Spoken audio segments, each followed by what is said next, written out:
and only then did she realize their names were Chioma and Chika. Everybody hates us.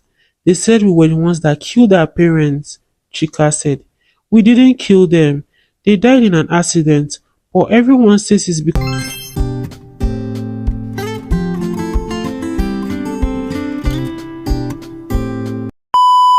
Once upon a time, in the city of Enugu, there lived a couple called Emeka and Chidera.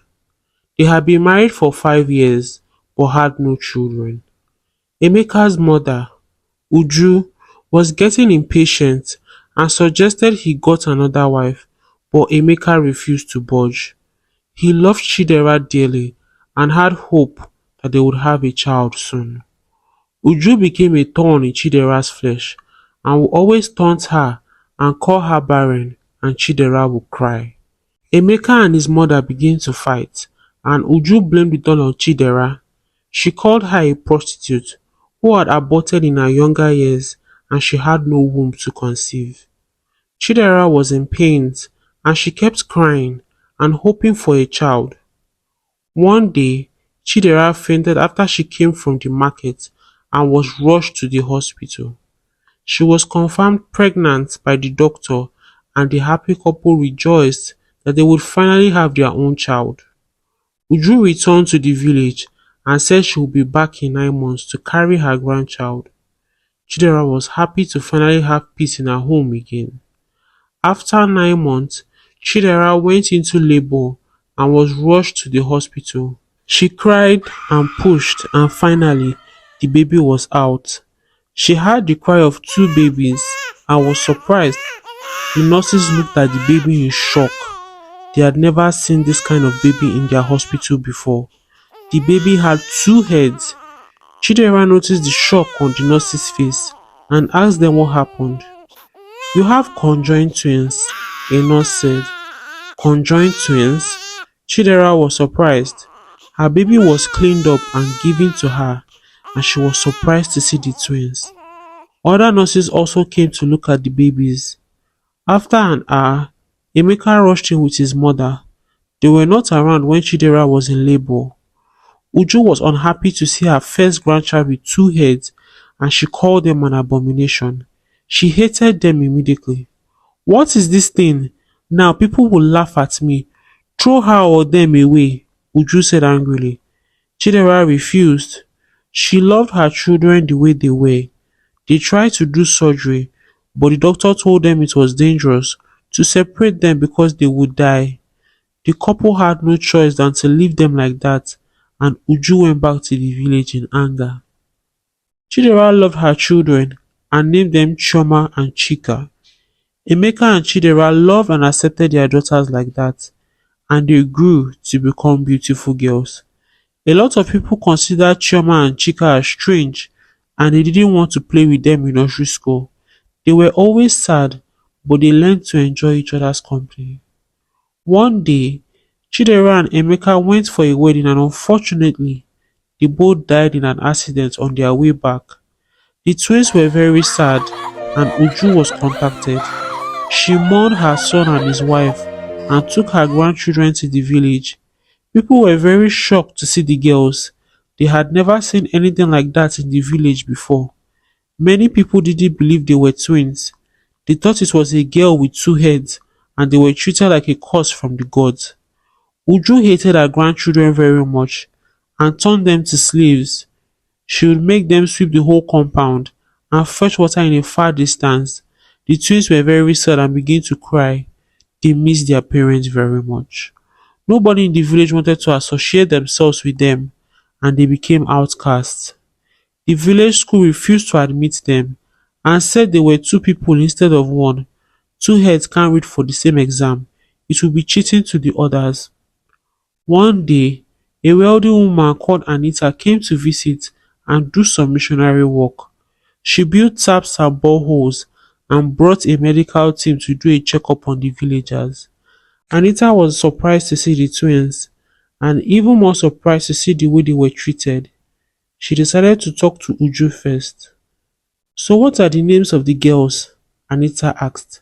"Names? She has only one name, and that is Choma. We call the two heads that name, Uju said. Heads? But they are twins and two separate individuals, Anita said. But they only have one body.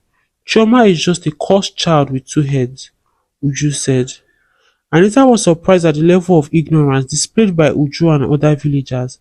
She called the girls aside and talked to them, and only then did she realize their names were Chioma and Chika.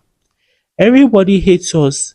They said we were the ones that killed our parents, Chika said. We didn't kill them. They died in an accident, but everyone says it's because of the bad luck we brought, Chioma said sadly. Please help us, ma, Chika pleaded. Anita was very moved after she heard their story. She decided that she would move them to the city, where they would be better off.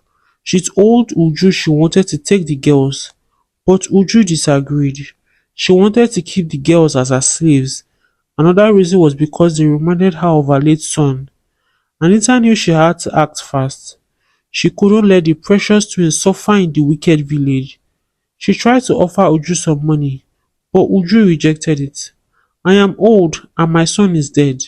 I don't need money for anything, she said. Anita had no choice than to involve a child rights activist and an NGO. Seeing that bigger people were involved in the case, Uju had no choice than to let them go, and she was allowed to visit. Chioma and Chika were glad to be in the city again. They were taken to a high school for girls under the state NGO. They also stayed at an NGO hostel for females where they were trained and looked after with other females by a matron.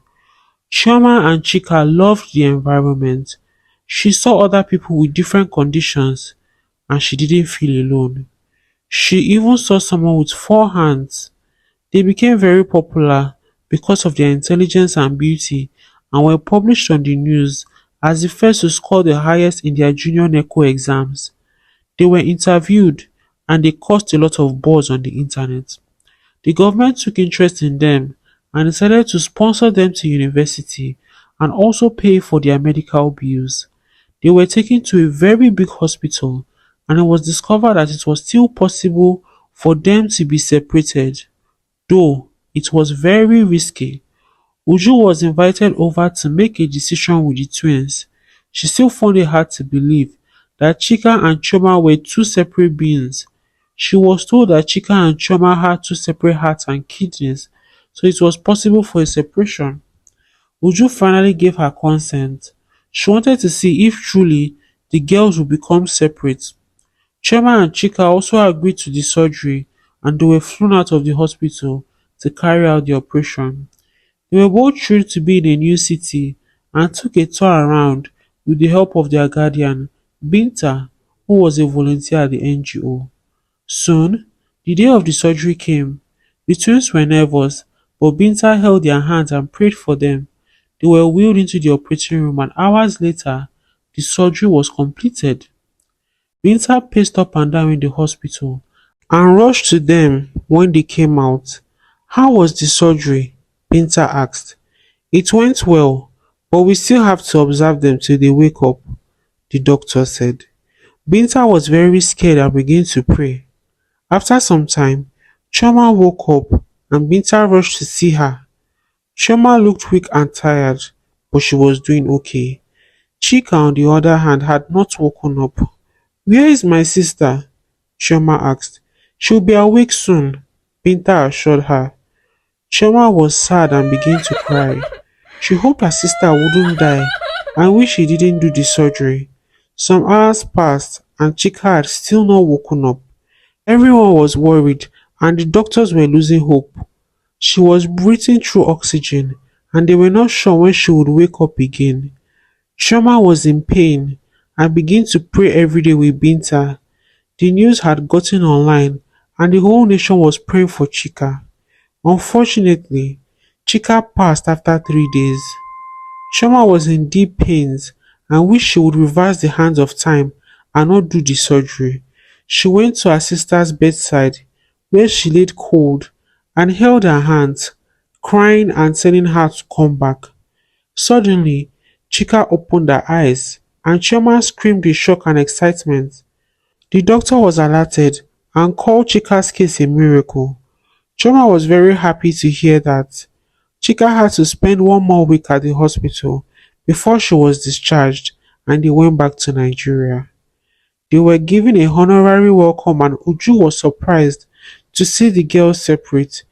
She began to cry, thinking of how she had maltreated her own granddaughters and apologized to them. The twins forgave her and Uju moved to the city to be with her granddaughters and they lived happily ever after.